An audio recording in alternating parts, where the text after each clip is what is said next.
ঢুকেন, এদিকে আসেন। আপনি কি এটার মধ্যে তো ঠান্ডা করেন, এটার মধ্যে তো ডাইসটা শক্ত করেন, জমাট তো এটাতে করান, তো এটাতে যখন দেন তো এটা খুলেন একটু, এটা খুলেন না।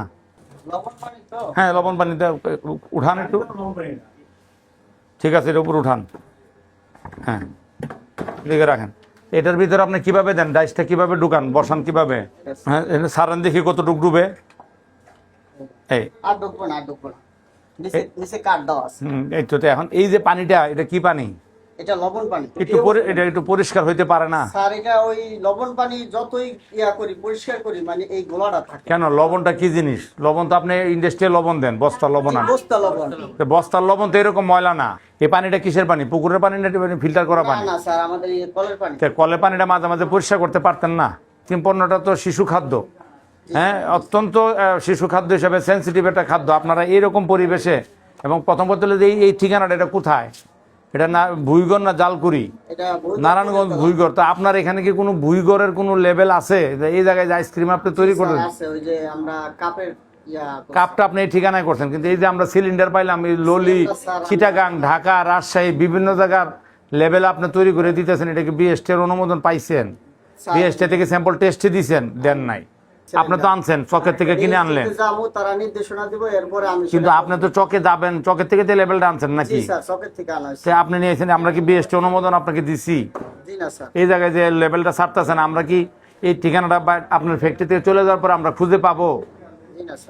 এই লেভেলে কি আপনি পারেন বলেন? এটা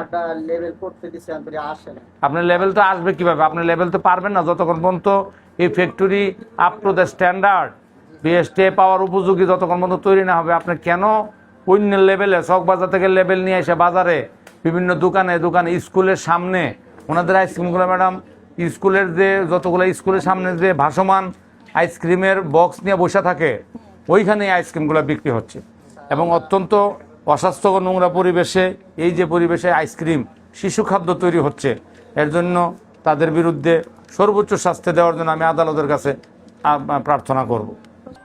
আমরা এইখানে যেন আর কিছুই করতে না পারেন সেই আবেদন আমরা করব। হ্যাঁ, বিজ্ঞ নির্বাহী ম্যাজিস্ট্রেটের কোনো আমরা এই আবেদন করবো, এই কারখানাটা যেন একেবারে আর যেন প্রোডাকশন করতে না পারেন, আর যেন কোনো শিশু আপনার এই পণ্য খেয়ে প্রতারিত না হয়, অসুস্থ না হয়, সেই রকম ব্যবস্থা যেন আদালত নেয়, সেই আবেদন আমরা আদালতের নিকট করব। এখানে আর কোনোদিন পণ্য এই পরিবেশে, এই একটা ঝুঁকিপূর্ণ নোংরা পরিবেশে আপনার শিশুদের, কোমলমতি শিশুদেরকে আকর্ষণ করে যেইভাবে আপনি পণ্য তৈরি করতেছেন আইসক্রিম, আপনি আর এই জায়গায় কোনো পণ্য তৈরি করবেন না বলে আমরা আশা করি, এবং সেই ধরনের রায় আমরা আদালতের নিকট প্রত্যাশা করি, যেন আপনার প্রতিষ্ঠানটা একেবারে এই অবস্থায় যেন উৎপাদন প্রক্রিয়া বন্ধ করে দেওয়া হয়।